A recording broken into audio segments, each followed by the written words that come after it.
guys, Vanessa here. Today I'm gonna do my very first psychology hack on a movie that I really appreciate, and I just watched it because it's really fresh in my memory. The perfect time to get into it, and I don't know if any of you know a guy named Matt Carter. He does a lot of reviews on American Idol and The Bachelor, Bachelorettes, and other shows, and I don't like. Uh, and that gave me the idea, like how deep he was into it. And I was like, wow, that sounds like a lot of fun. And I know tons of other people love to do that, so I think why not? Anyway, so. Let's talk about that movie first. It was released in 2010, so it was 10 years ago, which to me feels like it was just a few years ago. Uh, and and so the cinematography of back then was different. The way we look at movies were different. The psychological movie were different, and selection of actor were different too. So it was also a high time for Ali Berry in that year. And it was in the time when older 90s and 2000 actresses and actors were very few compared to now, and very recognized. So in the period of Johnny Depp, Brad Pitt, Robert De Niro, Julia Roberts, Demi Moore, who else? Reese Witherspoon, Nicole Kidman, all of those guys that were on my time, and Ali Berry and Denzel Washington. I mean, there's just so many of them. So anyway, every time somebody asks me like, "Who's your favorite actress or actor?" I will want. I'm not quick at remembering right away. If I'm off guard, so I'll go like Nicole Kidman. Used to be my favorite. I will just shoot out a name like Reese Witherspoon, or now there's a new actress and I really like. But I will always forget Ali Berry, and she's actually one of my favorite actresses. So and then I realized I have seen so many of her movies, and even that last one with her son was a masterpiece. I mean, it's the kind of movie you just can watch over and over and over. So good. And there's so many other psycho thriller movies that she made that are just out of this world great. And so this movie, and I know I've seen it in the past. This is not the first time I've seen it. I've probably seen that movie 3 times. Long time ago. And but every time I see the movie, it's almost like I'm seeing the movie for the very first time. And when you can watch a movie many times and it still feels like it's the very first time, you know you've made a wonderful movie. So, and she did won an award for this movie, I believe. So, let's talk about the psychology. I'm going to present to you a psychologist today, and we're going to discuss the psychology of Ali Berry in that role. What's her name? Maddox. Okay, a name in a movie. She's calling herself Frankie, but her real name is Maddox, which is really weird name. So I'm going to get started. Oh, thanks viewer for being here. So, all right. So when the movie starts, she's a stripper. She's very low self-esteem. She really loves her mom. She shows that she has the support of her sister and her mother. She's just kind of neglecting herself. She's over smoking weed, she's drinking, she gets a lot of hangover, but she doesn't take much high drugs beside that. She's always out of it. She's suffering, and she's always seems to be selling her body for to access things when she need them, and she's she's kind of just fed up, tired, depressed, unhappy, um, just not like a happy living being. She's vulgar. She's got a very. It seems the appear when she's a very has a very low IQ, and she has zero manners. She's not eloquent. She's not cultivated either. But she seems to pose a front in front of her mother and make her think that she has a decent job in a telephone company and that she's doing okay. In her personal life, she doesn't have anybody. She lives alone and she owes rent, so which makes things difficult for her to cope. So the story starts where she's been found in the middle of a street and she doesn't know how she got there. And so she goes to this place and she's been admitted as an outpatient, so she's not obligated to stay. And she's simply been diagnosed to see if she's on any kind of drug or if she's mentally ill or she's got anything going on, um, that or she's a danger to herself or danger to others, or she can be released, or she can be kept for longer examination, or she appears to just had lots of memory or things like this. So there's the first scene. She goes in with the doctor and she's kind of like uh, not really flirty, but kind of like want to get done with the session. And she's like, "Have I met you before?" He's like, "No, I don't think so. Uh, why would you think you met me before?" And she's like, "No, I don't know." And then she's um, what's the name? She can recall why she was in the middle of a street. The doctor's asking her if she's on a type of drug. He doesn't seem to believe her. She's answering his question. She's like, "No, I'm not on anything. I assure you." And so he checks her view with a little light to see, check on her eyes to see if she's high or if she's lying or something. And it appears that she uh, she is telling the truth. She's not on anything. So the doctor, who's a psychiatrist, goes to his colleague and address his concern and says, "I think we should keep her for a few days, wait until either the toxicology report comes back or do some deeper examination on her because she seems to be uh, highly functionable, and there's something odd about why she can remember why she was in the middle of the street." So the other people are like, "No, she's just junkie, just let her go. She's just a stripper. She probably just got high or got some coke and then just didn't know what she was doing." And so they're trying to push him to go like, "Hey, you have classes," because he's a doctor, but he also teaches class. So they're like, "You busy? You don't have time for this. Why you even care? Just let it go." But he insists. He's like, "No, I wanna keep her for further observation." So I'll take a break here.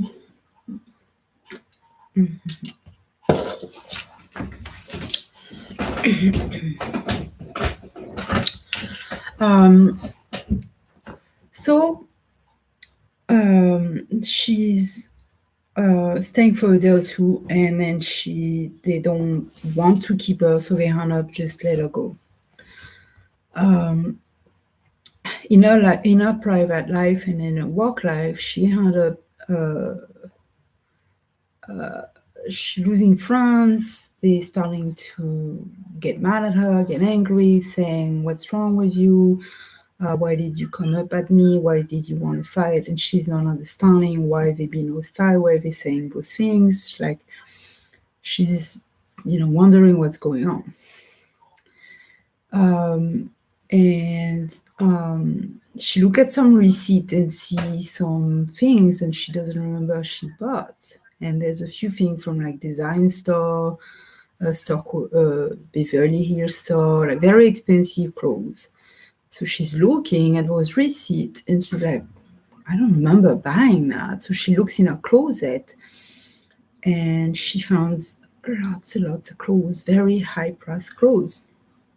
And she even found a wig. She's like, she has no idea what that doing here. And so she's just confused, and she had up finding herself in places and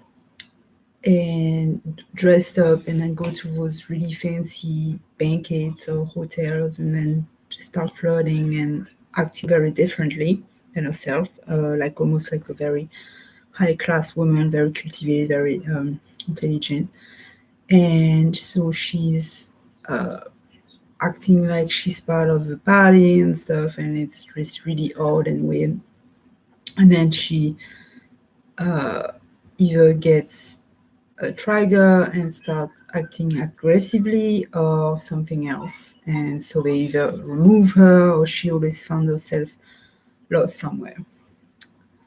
So before she had up to actually be treated, she had up grabbing a knife, like a diner knife, and start threatening everybody. So they giving her either a warning, and then she were being held as a mental person, or she goes to jail.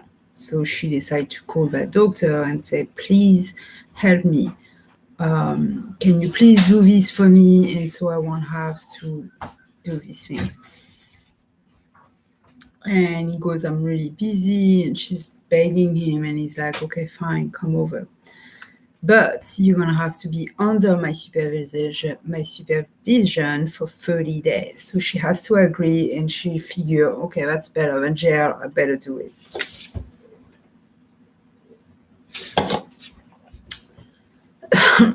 So, so she goes, and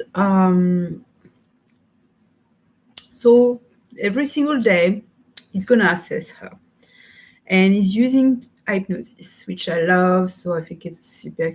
It makes the movie even more like a smooth transition and more intense. Or they're using the light, like he's like turning the light, give her some sedative, and then he's kind of flashing the light on the wall, and it's like straight up look at the light, and then just relax.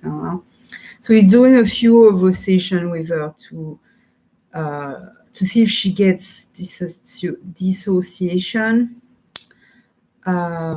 feelings, and he's asking her, "Have you had that feeling of watching yourself from a different angle of a feeling of dissociation?"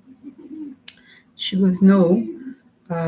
He's like, "Do you remember anything at all?" She goes, "No," she doesn't remember anything at all.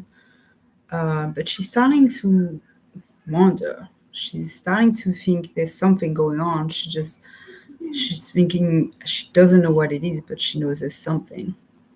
So it goes further and does a little bit more. It goes a little more profound. Or,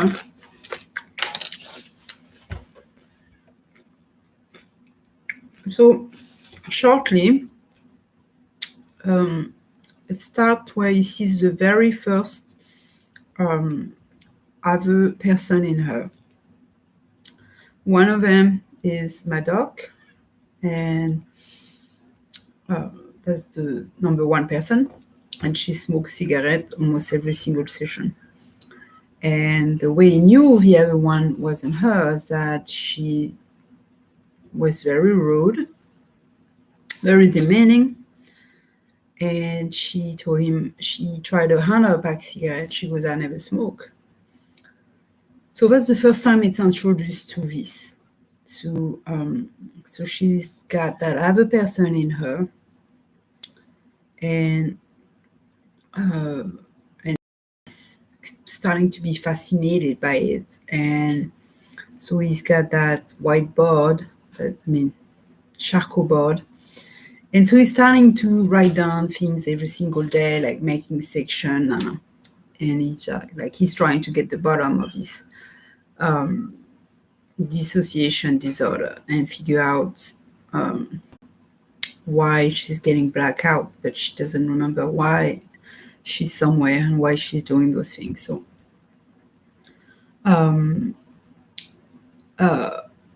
then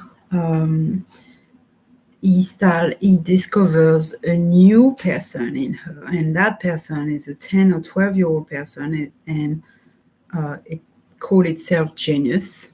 And also he discovered that in old reports, she had ranked very, very high IQ in some period of her life, and then some low IQ, and then higher, and then way higher than a regular person. And he's looking at her like, do not look at somebody who has that kind of IQ. You will never be there, being a stripper, or there's no way.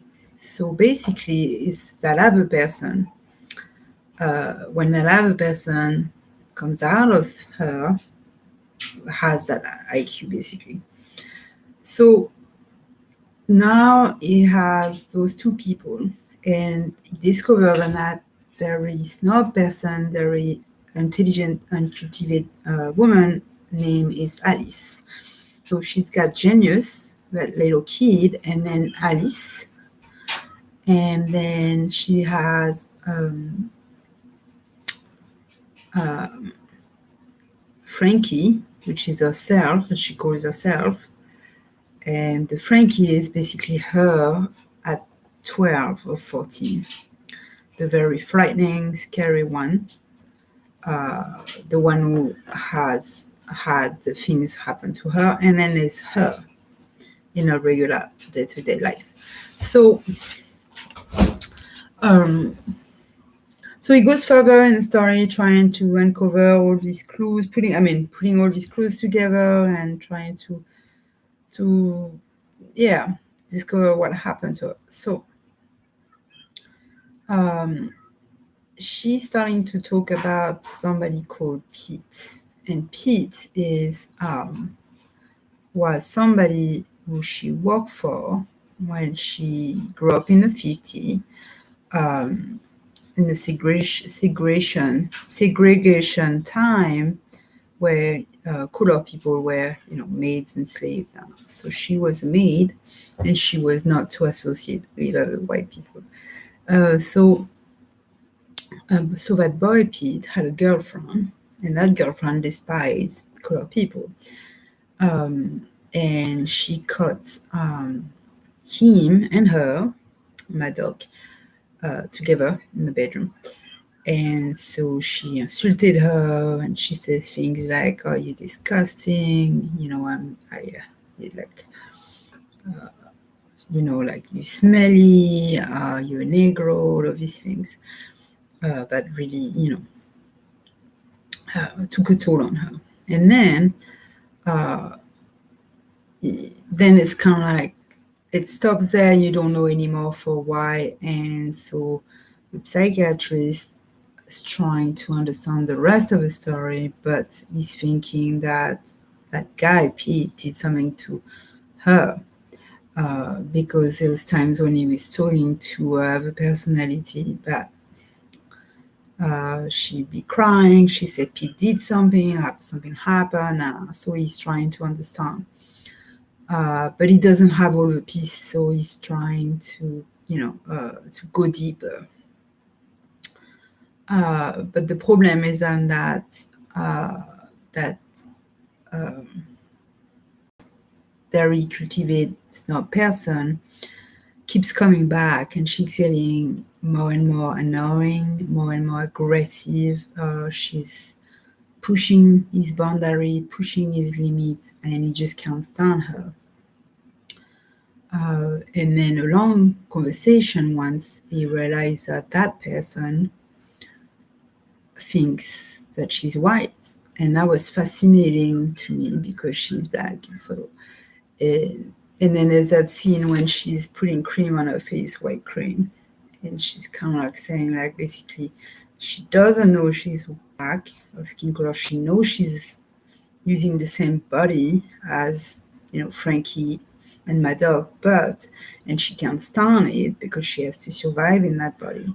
But in her eyes, she's white. But while she's putting the cream, basically, she's saying that she is aware she's not, but in her mind, she is. So it's really psychology. Um, uh, how do you call this? Very psychology? Anyway, so makes you think. So anyway,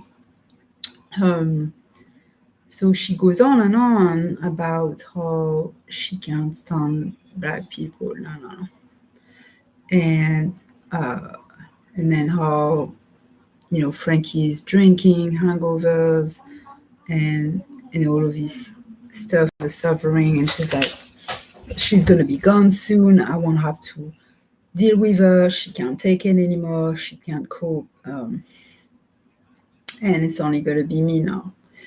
And so the job of a psychiatrist is to eliminate that person, find out who she really is, and then get Mad Dog back.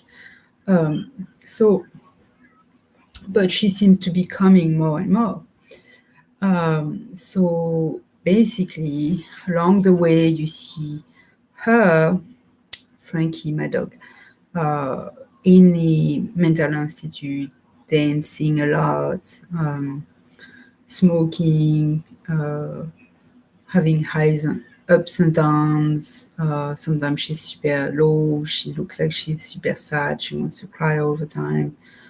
So you see that development. She's trying to make other tenant happy and smile, and so and he gets more and more deeper into his study, and his assistant is like super happy when he's doing that.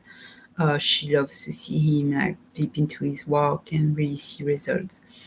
And so movies goes on. We like past halfway now, and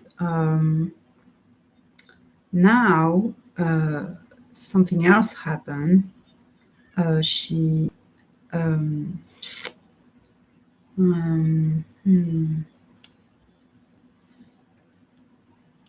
trying to think.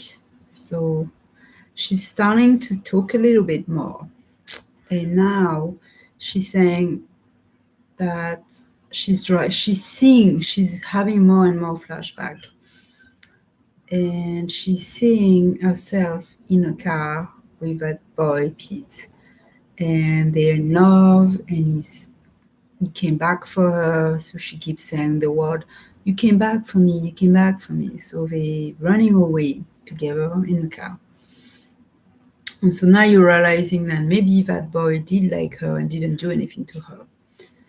And then sometime when she comes back as that mean, cruel woman who thinks she's white, you seeing faces of that white woman, which was the girlfriend of Pete, the one who hated her. So the hate and the pain and all this, the hate towards her own race, hurt her so much, and she became the evil person. Or she didn't become the evil person. The evil person took over, was trying to take over her. So there's also that scene when she's in front of the mirror, same scene with the white cream, and she just saying, she's never gonna take my place. she's not gonna cope, and so she knocks, and so Frankie's fighting, so she knocks herself in the mirror, and then fall down, and then she wakes up.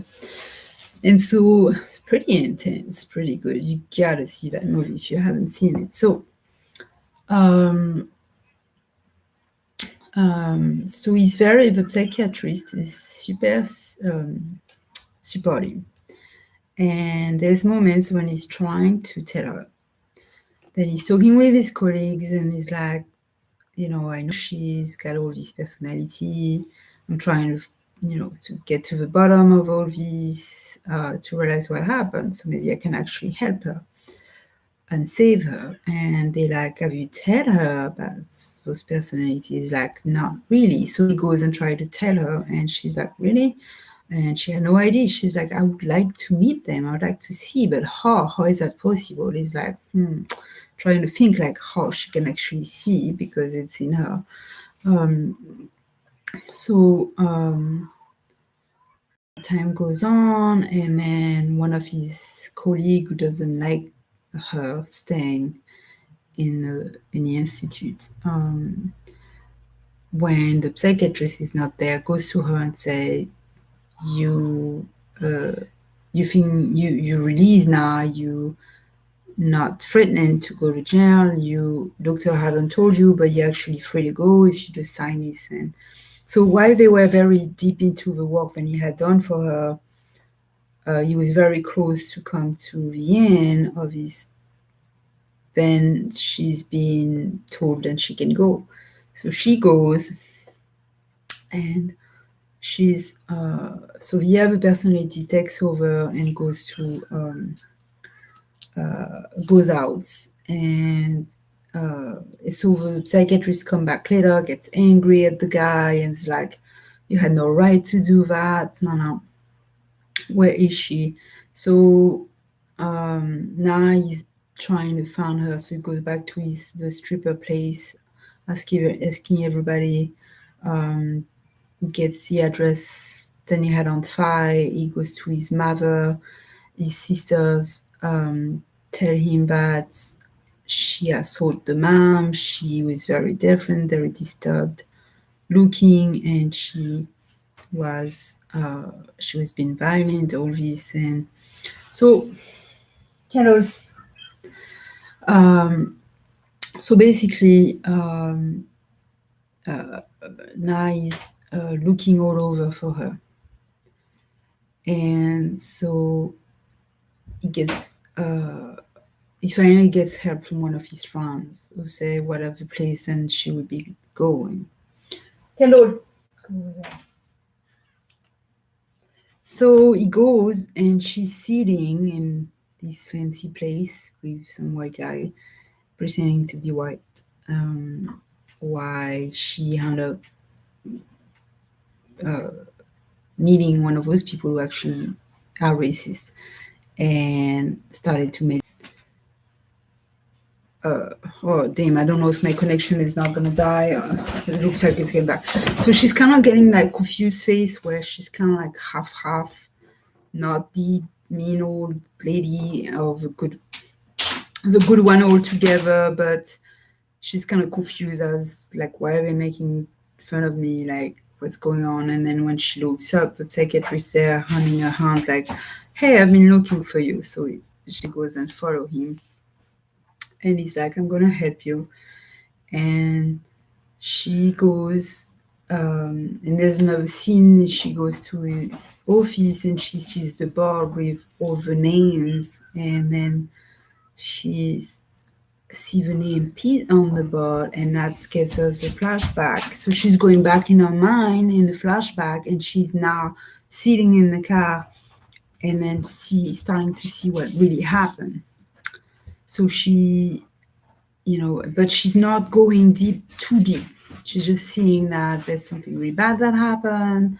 She doesn't know exactly what. And then she's screaming at her mother. So she's wondering what my mom does, what her mother has to do with all this. And so they decide now to go deeper, much, much, much deeper, so they can like figure it out. So they go deeper, and he finally comes back with a camera, figure out, I know how I'm going to be able to show you Alice and Genius is by recording the whole thing. So it's the old days. So he goes and takes a camera from a store, a gas station store. And in those time, it was pretty cool. We didn't have all this camera set that you can get now, like home, camera system. So you just had the old-fashioned camera. So they go deeper, and then he finds out that actually Pete and her were really much in love. They were going away. They were going away from money, from races, from anything. They just wanted to go, and they just had an unfortunate car accident, and they just died on the spot. And they would not even allow her to touch his hand because she was black. And then that's super sad. And then there's another scene where she's actually was pregnant, and when a mom is helping her to get the baby out in their home, the baby comes out and the baby's white. And the mom looks at her like, oh my God, how can that be? Like, it's not possible. We cannot keep the baby. So she takes the baby away from her and run. And so this is the part that she had blocked out the whole life because she thought that the mom killed the baby. Oh, she's not clear about what happened. She thought, so she blocked this part as it never happened.